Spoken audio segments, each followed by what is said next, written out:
Goedemiddag allemaal. Top dat jullie in zulke grote getalen zo zijn ingeschreven. Vandaag doen we de eerste expertsessie van Screenforce in de vorm van een webinar. Dus er is wel sprake van enige spanning hier op de vloer. We schakelen dadelijk over naar Londen, waar Nigel Walley zit. Maar voordat we dat doen, heb ik een paar praktische tips voor jullie. Je kunt namelijk tijdens zijn presentatie kun je al vragen stellen. Doe het alsjeblieft in het Engels. En de makkelijkste manier om dat te doen is door gebruik te maken van de QR-code. Die zit volgens mij rechtsonder bij jullie in het beeld. Die QR-code die kun je scannen met je telefoon en dan kom je op een mobiele website terecht. En daar kun je je naam of eventueel je alias invullen. En dan de vraag erbij zetten, alsjeblieft in het Engels. Wij pakken hem hier, aan de achterkant pakken wij hem op. En zullen hem dan gebruiken in de vragenronde die we na de presentatie van Nigel doen. Het voordeel van deze manier en van het gebruik van de QR-code is dat je dus je mobiel eigenlijk als een soort tweede scherm gebruikt. En dit scherm kun je dan uitklappen om ook de beste beeldkwaliteit te krijgen. I now transfer into English to introduce you to Nigel Walley. He's the managing director of Decipher. That's the English media strategy consultancy. We had Nigel in the show before. It was years ago when he talked about the battle between the set-top box and the smart TV. Today's subject is Addressable TV. Nigel, are you there? Hello, how are you? I'm fine, thank you for the invite. Thank you. Nigel, I'm going to use not too much of your time and I hand over to you for the next 55 minutes. And I'll be back after the 55 minutes to handle the questions from the audience back at home. Thank you, Nigel, and good luck. Brilliant. Thank you very much. Big thank you for the invite and apologies once again that as always, when speaking to a Dutch audience, your English is so much better than my Dutch.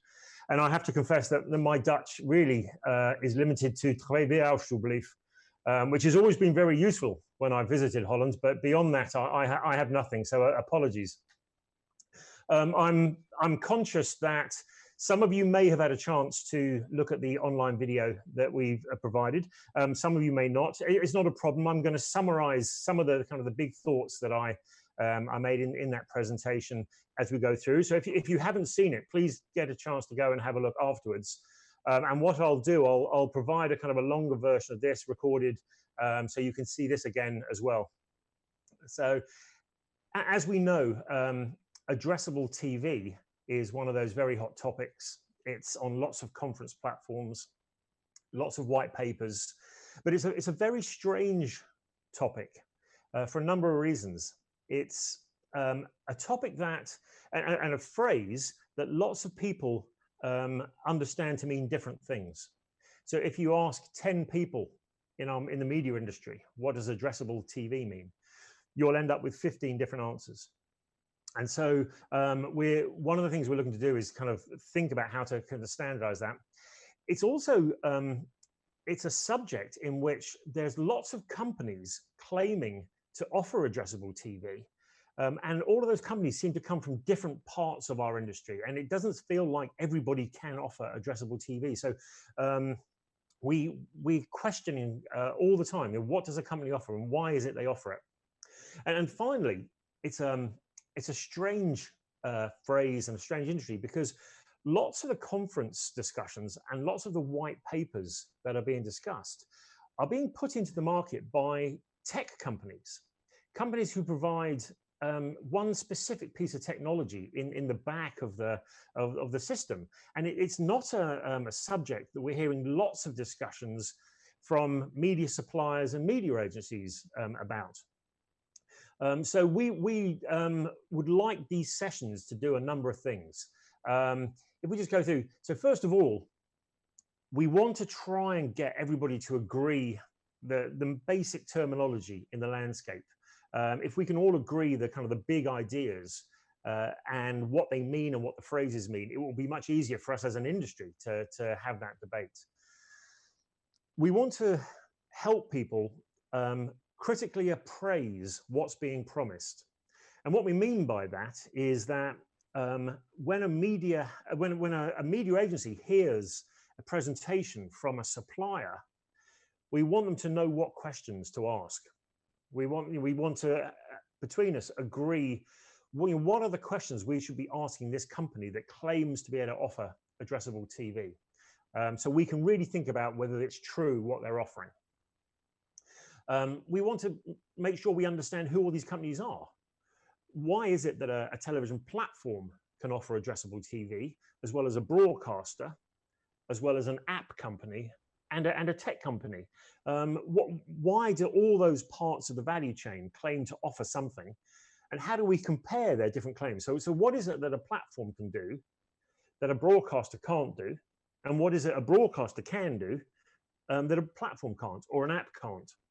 So we may not get it right today, but we want to think about how all the different parts of the value chain deliver something and why is it, and compare their claims. We want media agencies and clients in particular to start thinking about addressability and where it fits into the broader advertising mix. Does it replace television advertising? Does it sit alongside television advertising? Is it a new tool to discuss? So where does it fit in the mix is something we need to keep discussing. And the final point is to encourage everybody to take part in the debate, because what I'm going to offer you today is an opinion. So, and I'm sure that some people may disagree with what I say, which is great, because, you know, if you want to email me and tell me why you think I've got something wrong, or if you disagree, I learn from the process. So if we can get lots of people, particularly brands, from clients and agencies to engage in the debate, we can take the debate away from the technology companies and turn it into a media debate. So that's the big objective behind this session. A few things just to re-summarize from the online video. I don't like the discussion of television and digital, and we hear this a lot, that people refer to web advertising and social media advertising as digital, and I find it a very unhelpful word. It doesn't really mean anything in the context, because as we know, everything about television is digital. And so we try not to discuss television and digital. We try not to use the word digital at all, unless we really have to.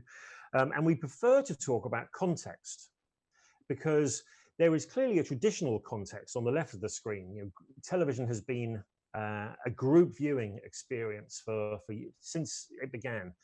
It's an experience where we share a device, where we come together to consume media.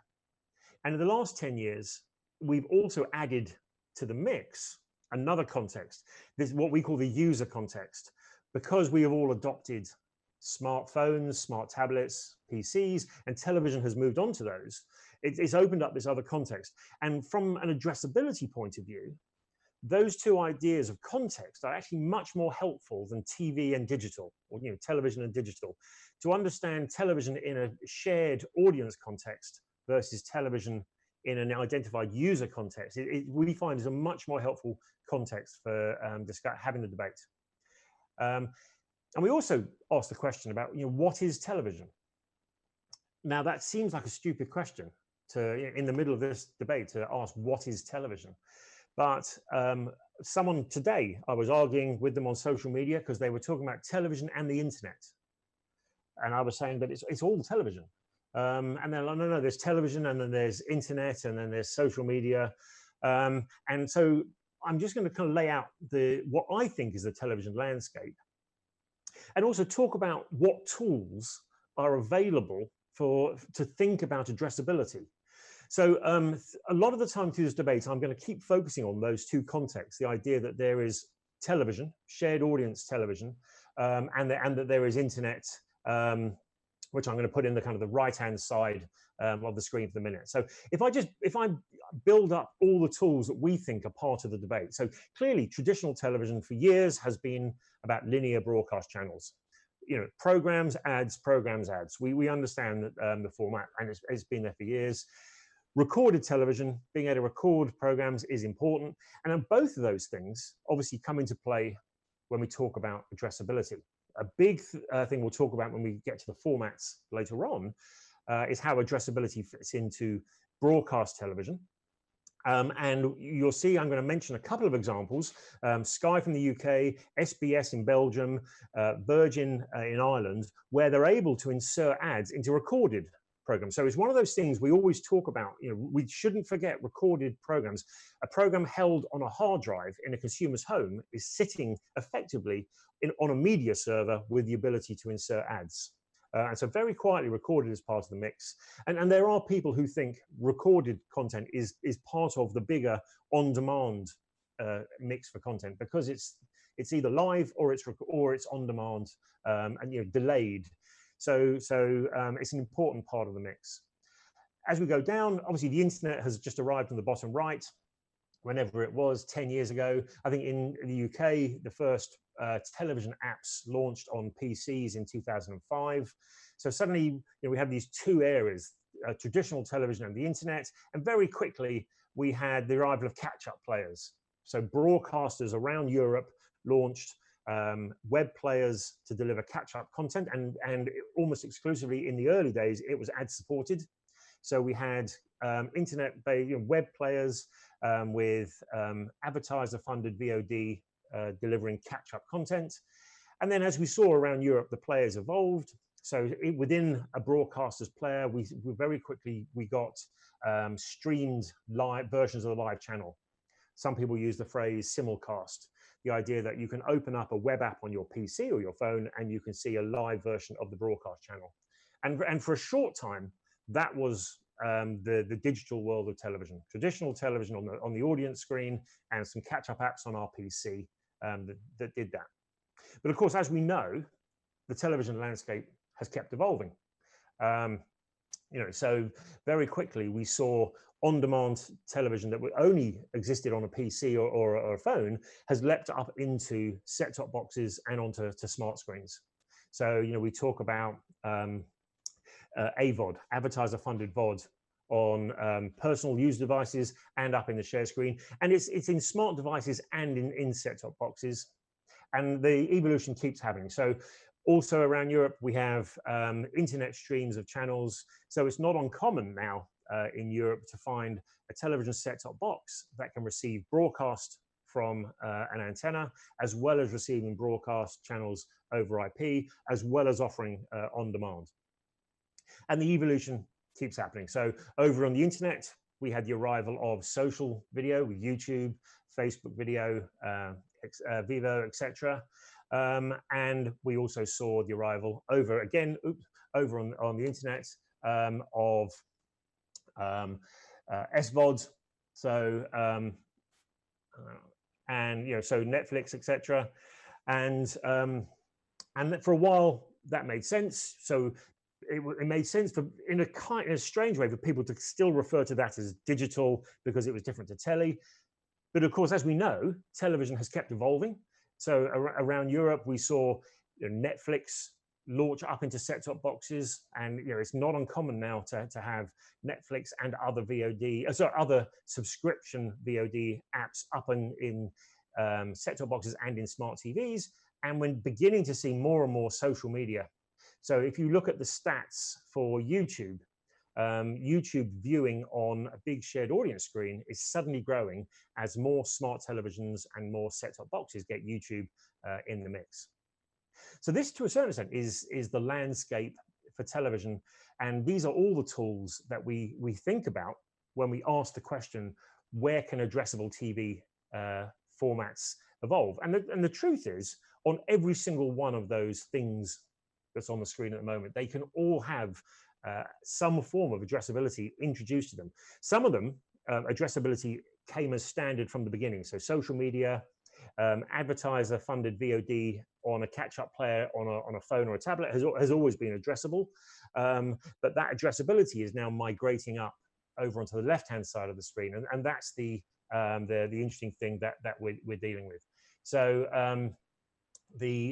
as I say, that question of which of these tools can be made addressable, I'm going to add one that wasn't in the video. Should see, yeah, up the top there. I just added that on this morning. Apologies for it looking kind of strange. I'm conscious that in some parts of Europe, there are web overlay advertising starting to appear, delivered by a technology called HBBTV, which we talked about a little bit in the video online. And it's a format which really bridges the two worlds. It allows a broadcast signal or a VOD signal playing video to trigger a web app to be displayed on a bigger shared screen. So I think those are from Germany there, some RTL examples put up there with SmartClip. So it's a good example of an ad format which is addressable, which jumps between kind of the internet on the right and television on the left. So I'll mention those when we talk about the case studies in just a minute. So this claim, we offer addressable TV. You know, we hear this from so many different kinds of companies, and we push back, and very often you find out that they offer addressable video, but not in a format that we would consider TV, or they offer a very limited on-demand addressable format, but not linear. So it's a very difficult phrase for us because lots of different companies are using it to describe very different propositions. When we look at the players, and I won't go into too much depth because I want to focus on case studies today, but there will be a kind of a longer version of this in the second video. This stack, the ad tech stack, and we've all seen this diagram so many times in the last few years. You know, the idea that there is video publishers, SSPs, auctions, exchanges, etc. is no surprise, and I don't intend to get into the details of it today. But I'm very interested in this top layer. Who are video publishers? You know, because we know obviously the broadcasters, platforms, yes. What we called in the early video the second tier VOD providers.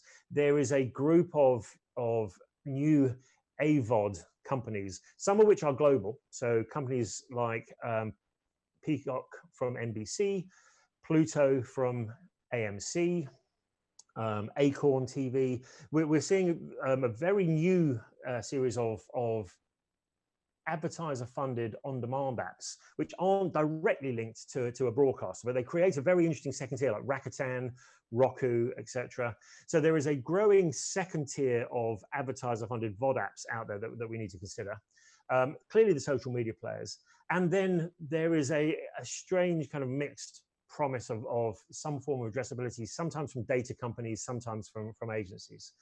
And as I say, in the longer video, we'll delve into that in more detail. I am conscious, as I say, that they all offer this addressable TV. Clearly, a lot of the tension when we look at the landscape is actually between platforms and broadcasters.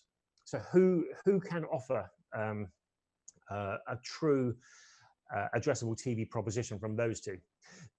Obviously, when we look around Europe, there is some vertical integration between those. There are a lot of platforms who also own broadcasters, but there's also a lot of standalone broadcasters, particularly public sector broadcasters in every country, who have to negotiate their distribution on these bigger platforms.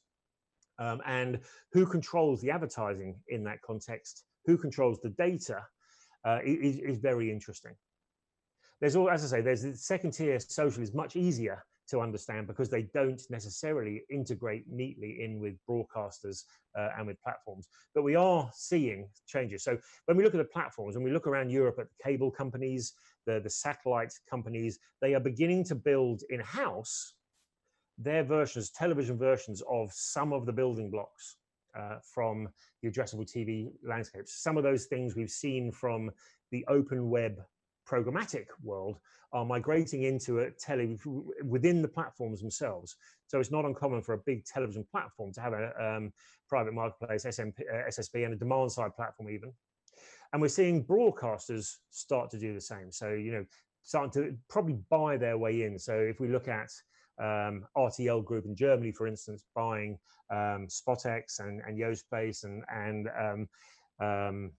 SmartClip, you know, they are acquiring the elements to build their own parallel ad tech infrastructure. And so we're seeing a kind of competing world between those two. We're seeing platforms buy into it, and we're seeing broadcasters.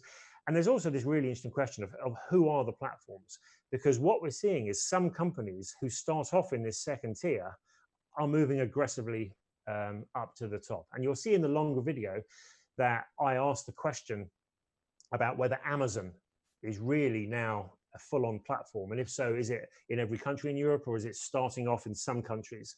But quite clearly, Amazon with its ad tech infrastructure and its buying up of television rights, it is positioning itself to be a very competitive television platform and doing some very aggressive things in terms of trying to capture ad revenues from any app that plays on its platform.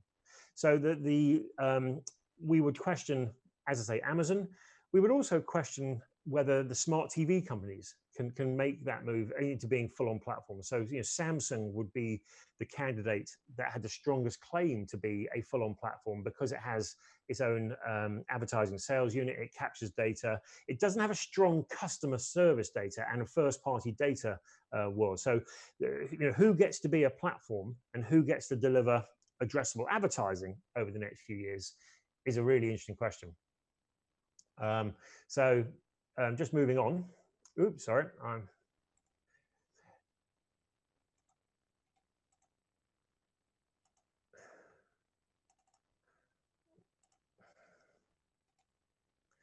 one moment.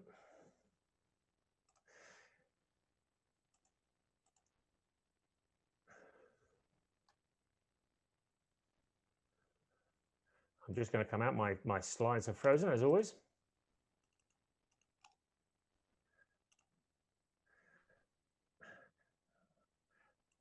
Right, I'll come back in and do it again.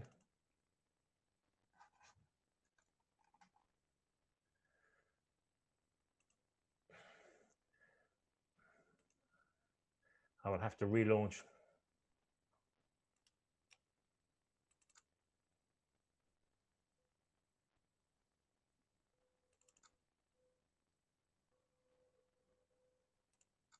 Apologies, bear with me. As always with this, the technology lets us down.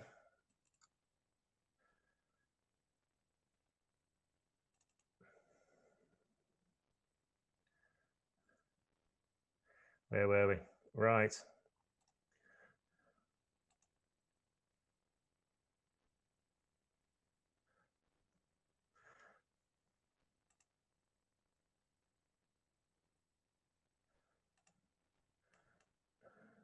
Always good to do this on the screen when you're being...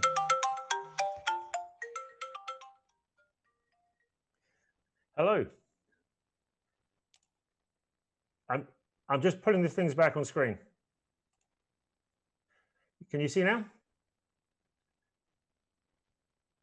Yeah.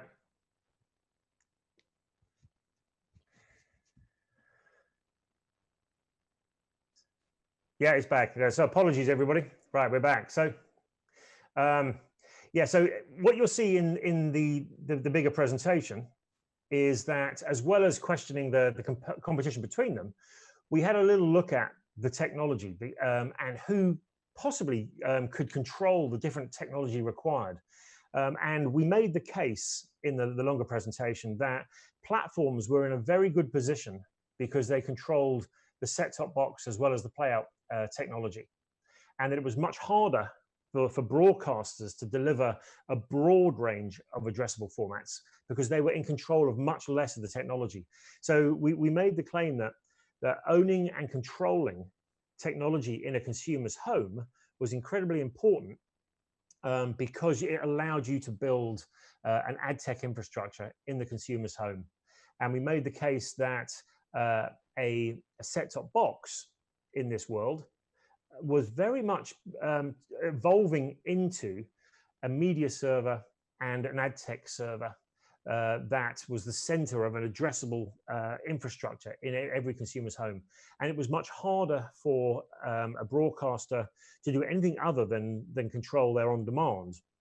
And so when we look across Europe, lots of the linear addressable innovation is happening only on those channels which are owned by platforms because they have all the infrastructure to play. We've seen very little innovation around Europe from broadcasters on their own because they don't have many tools to play with, apart from on-connected television, where HbbTV lets them do certain things. But we always question the quality of the data. So when we look through this diagram, as you'll see in the longer video, our thinking was that platforms are in a very strong position. So to get to be a platform, in this world to a big a platform with consumer devices and customers with a signed up account was the really important end game if you wanted to dominate addressable TV. So as I say, we kind of break that out into the mix. But I wanted to talk about the context for addressability. Again, setting out the television over on the kind of the top left and the internet on the bottom right, because we'll talk about the case studies in just a moment. But the context is really important. I talked earlier on just about audience and user, but the bigger question is, what does that mean for targeting?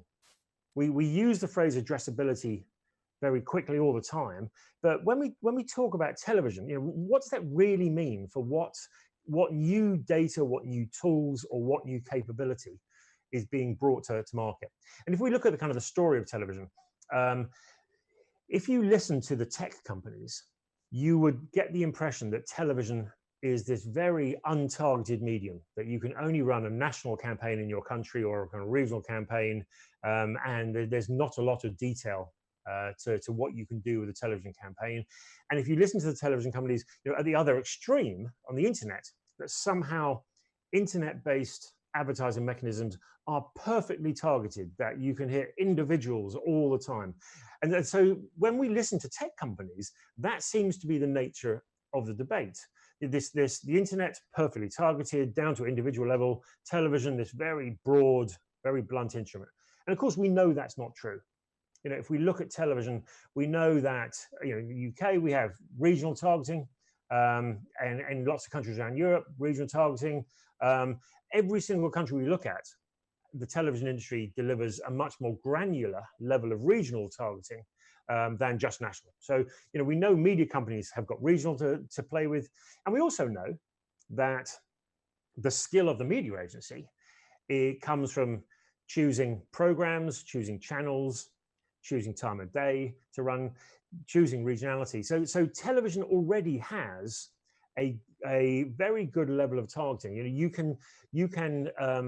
We talk about using program choice as a proxy for audience choice. You can find a particular audience using a choice of program to help you identify individual groups of people in that way. So it's a level of targeting that already exists on mainstream broadcast television, which isn't always recognized when you have the discussion with technology companies.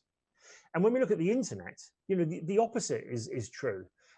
We are sold this promise that the internet is hugely targeted down to the individual, but we actually know that very often we are buying groups of individuals clustered by attribute, not by identity, which is much less accurate.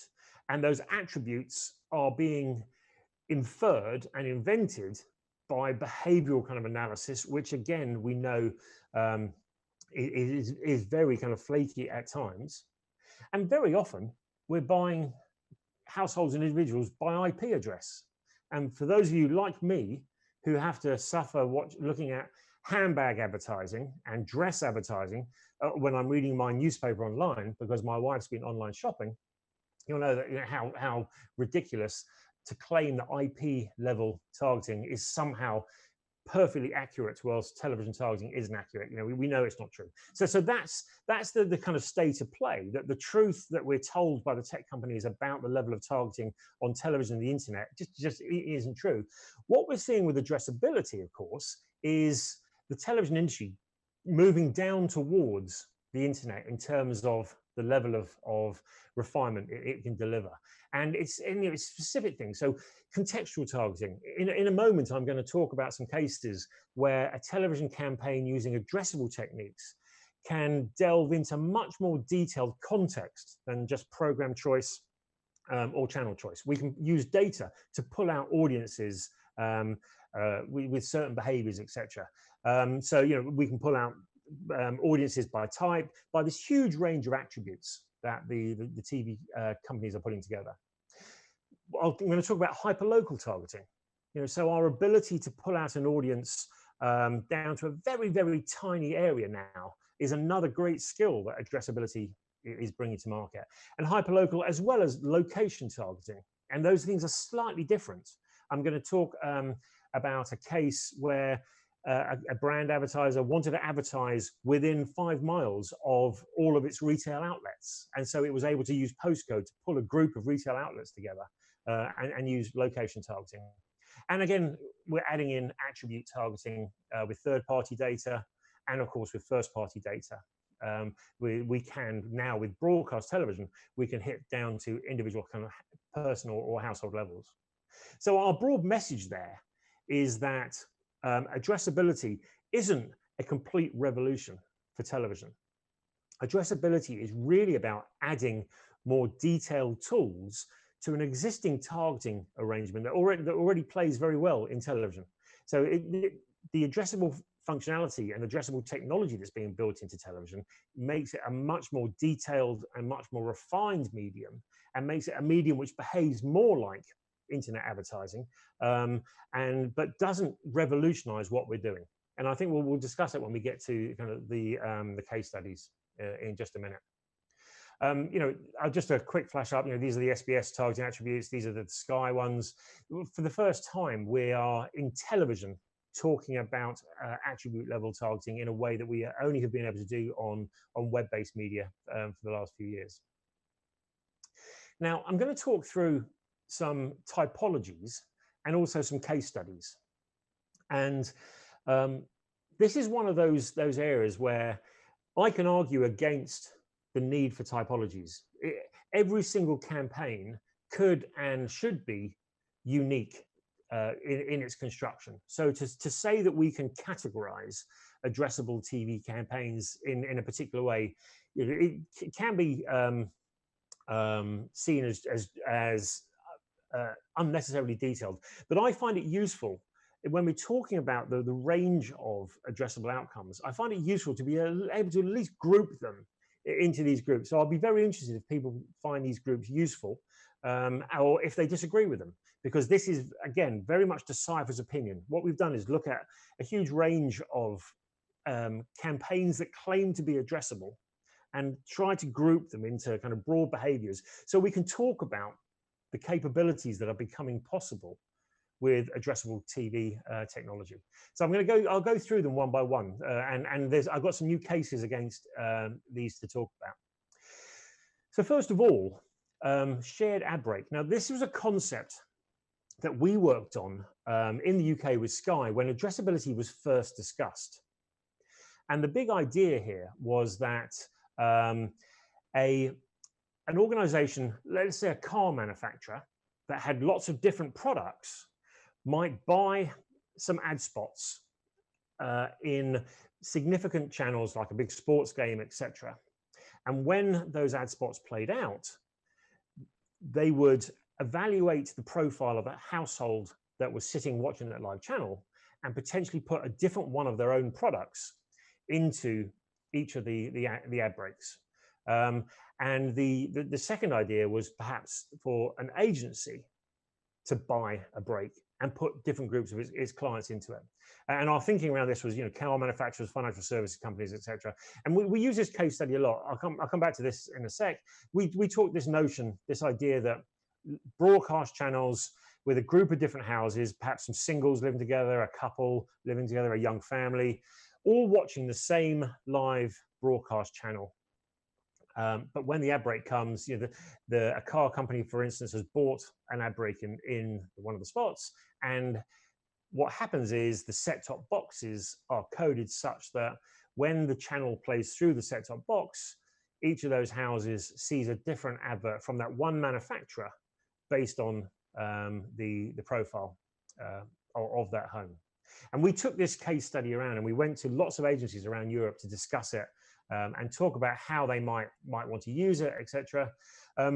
Now, interestingly, even though this was the big high-profile original case and the one we all talked about, we can't find a single example of where this has ever run out across Europe.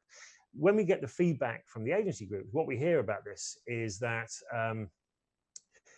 there's a basic human problem with this. So people say to us, God, what a nightmare. The idea that we somehow could organize 4 or 5 different product teams in an agency and in a client to all work together so that their advertising ran at the same time and that all their ad budgets were focusing on the same spot. It just seemed like a nightmare. People said to us, it will never happen. Too much management time to prepare and think about this, that the costs of doing this kind of outweigh this. And people saying on a trading basis alone that the teams running each of those separate accounts will have traded their routes onto television in different ways. So this very early on was this amazing concept for television that no one wanted to use. And we put it up there because it's important, we think, to discuss failures as well as successes. Why do ideas come and go? And why do ideas fail? And this is a great example of a failure of an idea that seemed so clever and so sensible at the time. However, things which we didn't think would happen have actually ended up happening. And this is an interesting one for us. We thought that addressability wasn't interesting to brand advertisers, that they wouldn't want to use it. But what we found early on was big brand advertisers started to think about the value of this from a frequency management point of view.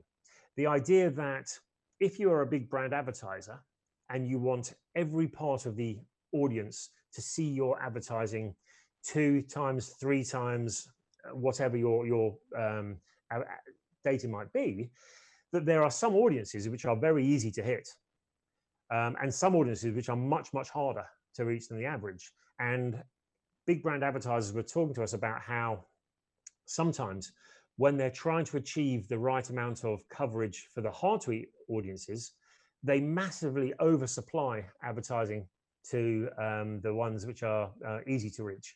And so, we were talking about FMCG advertisers, and very often this is a potential format that could and should be used by those advertisers which aren't big data users.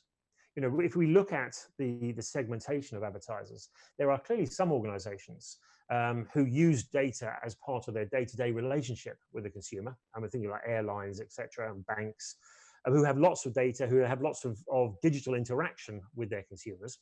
And there's other advertisers like FMCG, who may get data from the shops, but don't have themselves close data. And this seemed to be a mechanism that was attractive to them. Obviously, it requires a combination of metrics for this to be successful. The one that we like was a case study we saw from SBS doing this. So BMW ran pan-European campaign, a brand campaign to focus on their new models.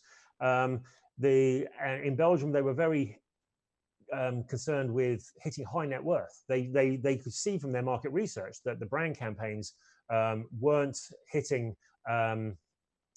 the high net worth individuals who were the most likely to buy the car, and the problem being that they were very light television viewers. And so you had this problem in a standard brand campaign running on linear broadcast channels, that the very people they wanted to hit, that they were struggling to hit. And so they worked with SBS in Belgium and used a combination of platform data and data from BMW themselves to create an addressable campaign just targeting those light viewers, those hard to reach viewers within the context of a bigger brand campaign. And so this is really interesting, this notion. All they wanted was consideration, an uplift within the main campaign, but they were using addressability to pull out segments and make sure that they were hit. So for us, it's a great example of that, using addressability within the context of linear. There's always a question of pricing. Now, you'll notice from these case studies that we really struggle to get pricing information out of this.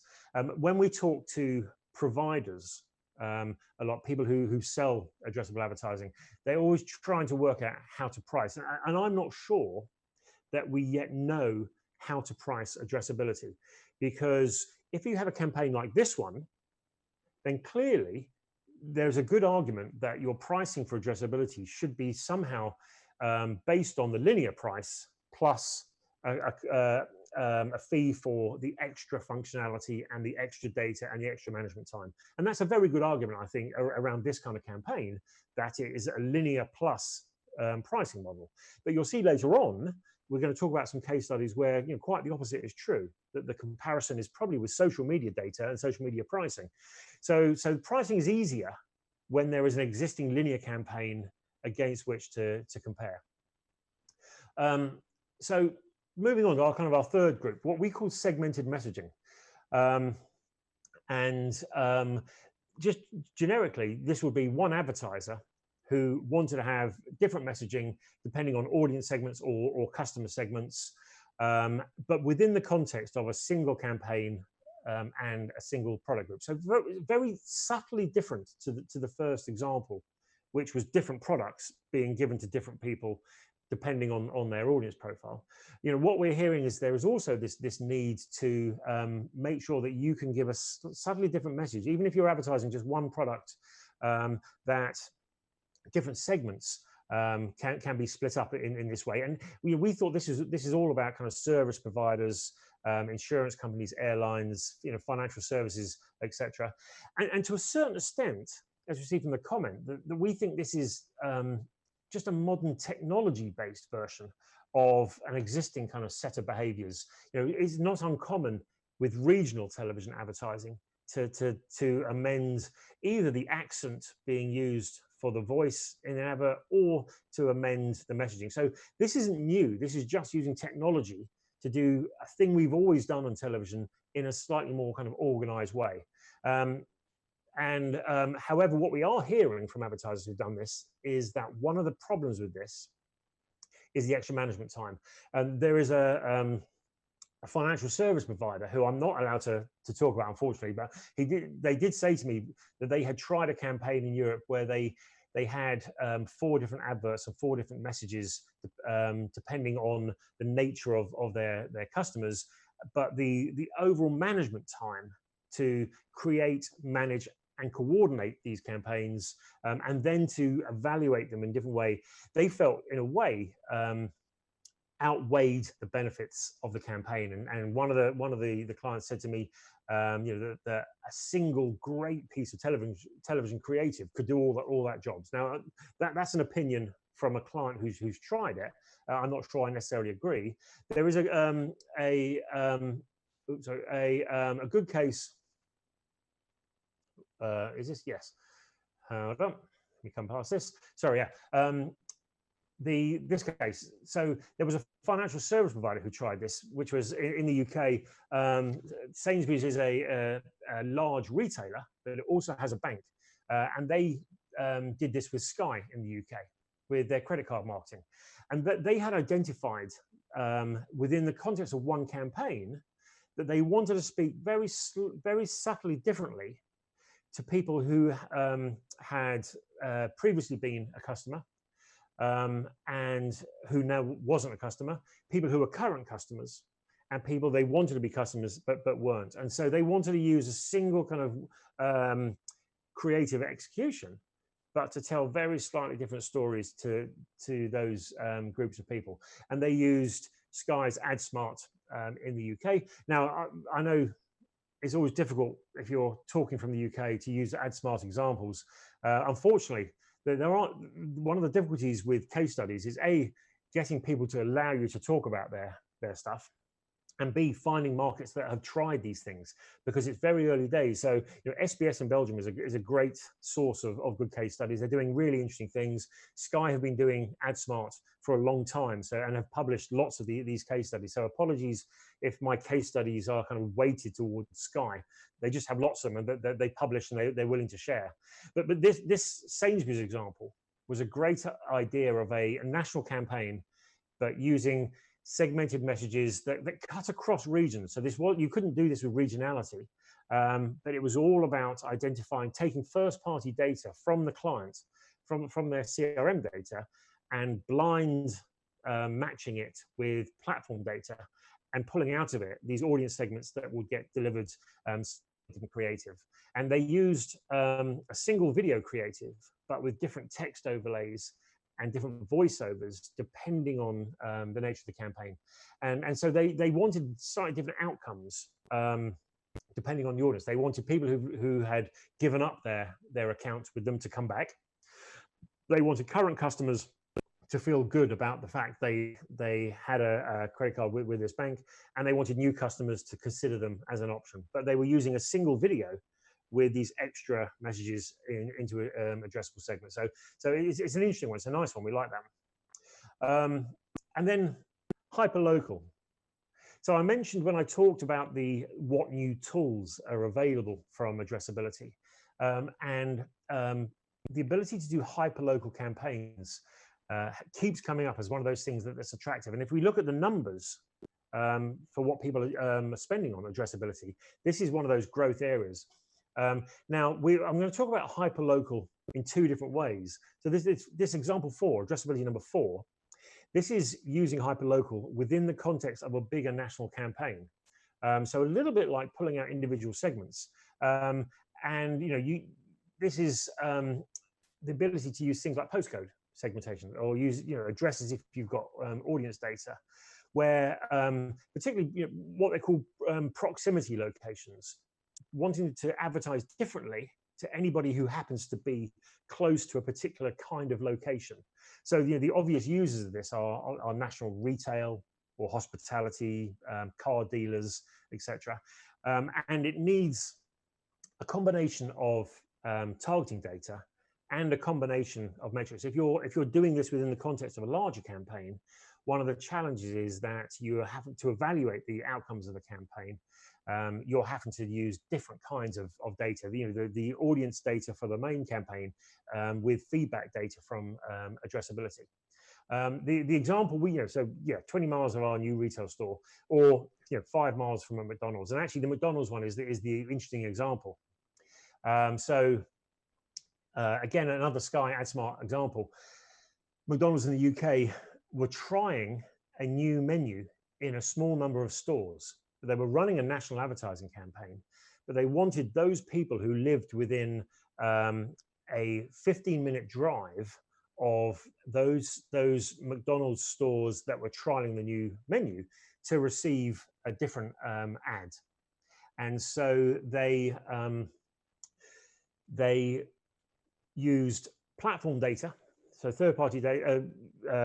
So they didn't use McDonald's data. It was platform data based on postcodes, but they built a bespoke set of targeting attributes based on the addresses of their store. And so the McDonald's team built a postcode list that prioritized the stores and the associated postcodes, and that was matched to the television platform's data to create these zones where a different television ad would play out. As I say, within 15 minutes. They used linear channels. They used on-demand advertising from the platform's own on-demand system, and the core campaign used the main linear campaign, but they had these extra and different ads to drive consideration. And what they were looking for was an uplift in sampling of the new menu and also awareness of the product. And so they followed it up very closely with consumer research in those zones to look at the uplift in awareness of the menu product and likelihood or whether people had actually sampled the new menu. So to us, we like the McDonald's campaign is a great one because it's a national advertiser using very, very local data to deliver a campaign. This is a different one. So this is standalone. Now we're seeing a lot of interest in this from new advertisers to television. So one of the exciting stories about Addressability is that it can win money back from the web and social media back onto television. And it can also win money from advertisers that have never been on television. And that's a very strong story for the television industry, that bringing money back onto TV that we've lost, or encouraging people for the first time. And so when we talk to small tech startups, it's very common for them to be launching in one particular area or picking out a very tight kind of audience group. And so, we looked at SME retail, SME entertainment companies, using addressability for a very kind of small, bespoke and focused thing. There's a couple of examples I'm going to use here. First is, oddly, McDonald's, which I know isn't a tech startup, but also the text on the top isn't quite right. This is actually using an HBBTV mechanism in Austria. So they wanted to trial an app in certain parts of Austria, and they used an addressable campaign on smart television, which was triggered via HBBTV and brought up these overlays to prompt people to download an app onto the phone in their particular area. They were using smart TV because they felt it correlated very nicely with people who were more likely to open up and download an app, than people who weren't. So this is, as I say, an Austrian McDonald's HBBTV triggered smart TV banner. And what the banner does, it shrinks the video into a smaller corner on the top right of the screen and introduces the brand overlay. And they were targeting app downloads. The second example is a small tech startup in West London, completely the other end of the extreme. Small tech startup wanted to trial in just 3 parts of West London with an app download. So completely different, and also a combination of geographic restriction. They only wanted to target an area they were trialing their technology in West London, with a very tight demographic definition as well. This is an app targeting people who are moving home. And so they wanted people of a certain age group who were considering selling, who lived in a very tight geographic area, but they wanted the status of being on mainstream linear television. So they could have done this wholly on social media, on Facebook, but they felt that being on television delivered them status that they wanted for their app. And so they used third-party data company CACI to build profiles of people likely to move home, or people whose online behavior had indicated they were thinking about moving home. And they were able to combine that data with Sky's platform data with AdSmart and generate an audience profile in the Sky database and target them only in West London. And they used linear channels and platform delivered VOD. And the desired outcome, there was the standard hierarchy: searching on the name, account setup, and sampling of the app within that area. And then the final group is the ability, again, similar to previous groups, but very often used around high net worth people, the ability to pull out a very specific demographic around a profile and a behavior. And so this is the area where it's most obviously kind of used by luxury goods. The idea that we can pull data, very hard to achieve audiences, high net worth, etc., that we can find them using data comparisons in the TV mix. There's a couple of examples. Another one from Belgium with SBS. They wanted to, as part of a broader launch for the Galaxy S10, they wanted to hit people who already had the previous model of the Galaxy and to pull them out. So this was a combination, a very, very precise targeting group where they took first-party data from their telecoms partner, Telenet, integrated it with the SBS database, and were able to put advertising into only those homes where somebody had a Galaxy S10, and to encourage take up and trial of the new model. And they were researching the outcome of this using sales data through the Telenet system. So a good example of just a very precise campaign pulling out one group. And then the other one, I like another Sky one, McLaren. So they make supercars. These cars are €250,000, and McLaren want to advertise on television for the status, but they only wanted to hit the top 2% of their households. And only those households who lived near to the 5 big UK dealerships for McLaren, which are in different parts of the UK. And so again, they work with AdSmart using linear television and on demand, using the AdSmart customer data, but with some filters looking at net worth, earnings, etc., to pull out the top 2%. So this was a standalone campaign. It was a piece of unique video created especially for this campaign. And what they were looking to drive was requests for test drives. So again, pulling out net worth. Now, I can't get either company to give me pricing information, but my expectation is that this case study, and if I go back to the chimney case study, that the pricing basis for this case study is very different than the pricing basis for a campaign like we looked at the very beginning, where there was an existing linear campaign with an extra top up.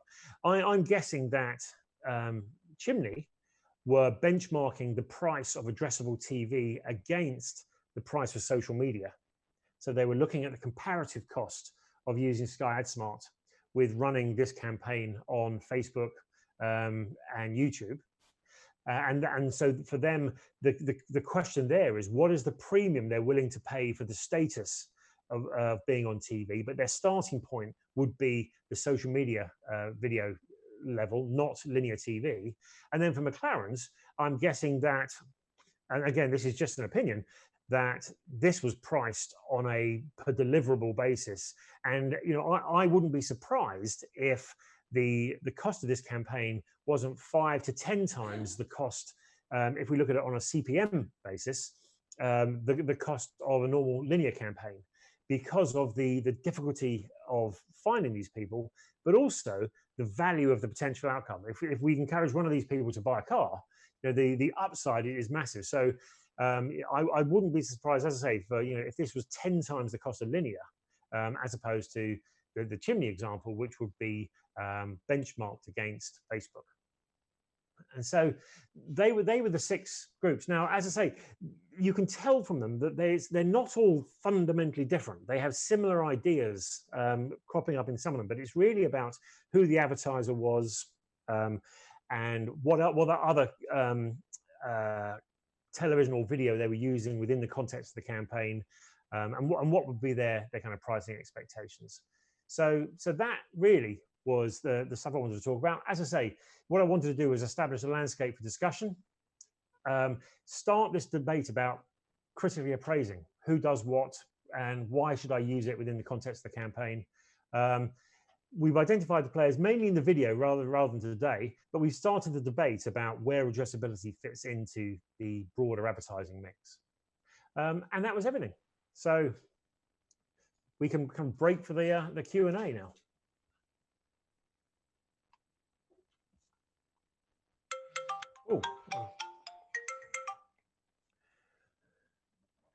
Oh, so we can break for the Q&A? Yeah. Nigel, thank you very much for your presentation. Exactly in time. I have some questions received from the audience. I would like to deal with them. The first question is a question for myself. You mentioned at the beginning, Nigel, that you want to make people enthusiastic to have discussions with you. Can you share your email address? Maybe not within this video. Maybe you can share it with us. And of course. I'm very happy for my email address to be shared. So yeah. Okay. Well, then I have a very interesting question from Niels. Maybe I have to explain a little bit to you, Nigel. The question is about KPN, which is one of the biggest providers in the Netherlands, and they had an issue with the privacy authority that was about 2 years ago, and Niels is seeing at the moment some tests going on at the platform of KPN, and he was wondering if the case is solved with privacy authorities. I can imagine that you can't answer this question. I know from the context I have with KPN that there is still some discussion going on with them, and KPN is very cautious about using consent from their subscribers. But maybe you can explain a little bit in general about how providers or how broadcasters need to act to authority rules and make usage of the content. Yeah, no, of course. Yeah, you would think that within the context of the EU, there was a standard approach that applied now, but we're still seeing some big country-by-country differences. And we've been looking at the KPN case just to to see what we can learn. One of the things that strikes us is that I talked in the presentation about the different power that a platform has versus a broadcaster. What we're seeing is that some platforms around Europe, and I don't think KPN did this, that some platforms went back and issued a new terms and conditions document to their customers. We know Sky did this in the UK, and the new terms and conditions for the contract included the provisions to allow for the use of data in addressable ad campaigns. So, but we know that some of the traditional platforms, obviously KPN is a traditional cable platform, they didn't go back, and so they didn't have the legal protection of a contract with their consumers that enabled them to do it. So if you ask why does KPN have a problem but Sky and SBS don't have problems, it actually comes back to the consumer contract that you sign when you become a consumer with them. And so KPN didn't do that, and I know in Germany lots of the companies don't have consumer contracts with those clauses in them, and so across Europe there's different sensitivity to data, there's different sensitivities to contracts, and also a different willingness to sign a contract. So I know culturally in Germany they don't like contracts and they don't like signing these things, whereas in the UK we tend to sign them. And I always thought Holland, you were nearer to us than Germany, but you really need consumer permission to do this, and it's one of the reasons that the broadcasters are having problems, because the quality of data that most broadcasters have is much smaller and poorer than the platforms, and in general most broadcaster apps, if you go on a sign off for a catch-up app from a broadcaster, it doesn't ask you to click a terms and conditions document. Okay. And so the broadcasters don't have the quality of data, but also permission from the consumers to do this this complex thing. Okay, so I'm getting in the meantime a message from Niels. Thank you for that, Niels. And he's saying that he knows that both KPN and Ziggo, who's the other provider, now have a new client agreement. So I guess, or Niels guesses that the problem is then probably solved. Okay, another question. They need to get all the old consumers still to sign it. Absolutely, they do. Yeah, so I guess it also means that broadcasters need a cooperation with the operators, because they probably need the content from the operators, which the operators own, to be able to execute addressable TV on their platforms. Yeah. Another question I received from Cindy. You know how we are, the Dutch. We always want to know about the cost. So the question she is having is, could you give an estimation of the increase in cost, the increase in prices, in tariffs? Yeah, this is such a difficult question to answer, because one of the reasons we started to break out the examples into 6 different types was to be able to put a rough cost against 6 different types. Yeah. So so the McLaren example at the very end, as I say, we wouldn't be surprised if they weren't paying €500 CPM. I'm making that number up, so I'm not quoting a number. Whereas the chimney example, they were looking more at a pricing and comparison model that compared to Facebook's pricing. So when you look at the 2 campaigns look very similar in terms they use the same mechanisms on television. They use they both use video content. They both used a very segmented data approach, but they probably paid a very, very different price based on how hard the audience is to find. Was it part of a linear campaign? Was it part of a social media campaign? There's lots of criteria.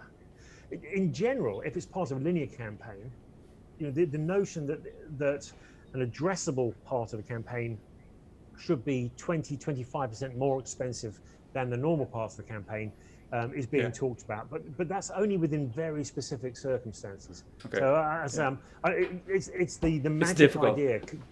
Can we solve pricing? And so that's the pricing question is one of the reasons that we've started to create these 6 clusters of case study, because roughly we may be able to put a price against each of those case types. Okay, clear. Thank you. I have another question from Mars. I'm just reading it. What about the reach of Addressable TV? What if I want to reach 1.5 million people in one time? I think this can only be done by booking a spot around linear programs with high broad reach. Is it? Yeah, okay. I mean, I think that the thing I would say is that I don't want to make the case that addressability replaces television advertising. The more I look at addressability, I'm becoming more and more of a fan and a supporter of traditional linear television. It does an amazing job. And reach is a hugely important thing. And also what we would call synchronous reach. Not just reaching the whole country, but reaching them at the same time. For some brands to generate a conversation about a brand, you want everybody to see it within the same program. And so to be able to put an ad into a live program is incredibly important. So please reassure him that we're not suggesting addressability replaces all the amazing things that normal linear television does. It just brings some extra tools to the table. It does, I heard somebody from Procter saying once that there is no such thing as waste. You only know bonus. So people that see your commercial that are not particular within your core audience, target audience, they are still very important to be reached as well. I have another question from Patricia. For any of your case studies, do you have any data on the impact of these addressable campaigns versus regular campaigns? It's more or less in the same line as the one that we just discussed. The problem with these case studies is getting permission to share. You can't. But can you say anything about, for instance, was there an uplift in KPIs compared to the regular campaigns? So some of them have been talked about. So we know that SBS talked about their campaign on conference. They've used that campaign on conferences a lot. So and they published uplift figures. So they were talking about when they presented the Samsung case, they were talking about a 25 to 30% improvement in uplift of the KPIs by using the addressable campaign, and that's just reporting the slides that they use themselves at conferences. Very often it's hard to get people to talk about the performance of these things. So I understand. And it's important to reflect that it's likely that lots of early trials of addressability haven't succeeded. We're in a period of experimentation and innovation where there's probably going to be some failure, where people have paid a lot of money and it didn't deliver uplift. And we need to know why. So. Okay, and that's what you do, Nigel. Very well. Last question from Tom. Last question from Tom. Which party will be the most successful in using addressable TV? Will it be the platforms or will it be the broadcasters? So I'll give you my opinion. I think it will be the platforms. So I think the platforms will have a much stronger case than broadcasters or apps, because they have the ability to deliver addressability across a wider range of content, both content types, so broadcast and on demand, but also as the platforms get stronger, they can deliver addressable formats across lots of different content providers. So I'm going to give you, this is a two-part answer. First of all, I'm thinking the platforms. The second part of the answer is, who will be the platforms? And that's a more difficult question. I am extremely worried about the strength of Amazon arriving as a platform in the market because of the amount of data they have and their ability to combine e-commerce data with media behavior data. So if so I'm going to say platforms will win, but in 5 to 10 years' time, when we look at who the list of platforms are, it may not be the names that we're used to thinking about when we think of the television platforms. It may be a Yeah. new set of names. Yeah. Who can survive the war is the interesting one. Okay. Nigel, thank you very much for your contribution today. I think it was very interesting. Thank you for that. I'm going to now transfer back to the Dutch to finish this webinar. So good luck to you. Thank you very much and take care. Thank you, an absolute pleasure. So. Thank you. Bye bye. Goed, terug naar het Nederlands dus. Even om het verhaal af te maken. Jullie hebben vooraf best wel wat huiswerk gekregen. Het was een lange video. De longe video waar Nigel het over had. Die gaan we delen via onze website. Nogmaals, dat je die makkelijk kunt vinden. De opname van deze webinar die vind je ook op onze website straks samen. Ook met een samenvatting die gemaakt wordt van al datgene wat Nigel ons verteld heeft. Dat wat betreft vandaag. En dan wil ik graag ook nog even jullie aandacht vestigen voor onze volgende webinar. Die zal plaatsvinden op 22 september aanstaande. Die doen we samen met de ECHTA en met de Global TV Group. En dat doen we met niemand minder dan Mark Ritson. Mark gaat met ons stilstaan bij de impact van de corona. Hoe kan het ook anders, zou ik bijna willen zeggen. De centrale vraag waar hij antwoord op wil geven is dan hoe gaan marketeers en hoe gaan aanbieders van premium content om met deze nieuwe werkelijkheid. Dus ik raad jullie allemaal aan om jullie mailbox in de gaten te houden, want de save the date hebben we gisteren al verstuurd en de uitnodiging, de inschrijving, die gaan we binnenkort openen. Rest mij alleen nog maar om jullie te danken voor jullie tijd, te danken ook voor jullie energie. Ik weet hoe energieslurpend dit soort webinars soms kunnen zijn. Voor degenen die nog op vakantie gaan, hele fijne vakantie. Voor degenen die dat niet mogen doen of al geweest zijn, dank voor jullie aandacht, fijn weekend en tot de volgende keer.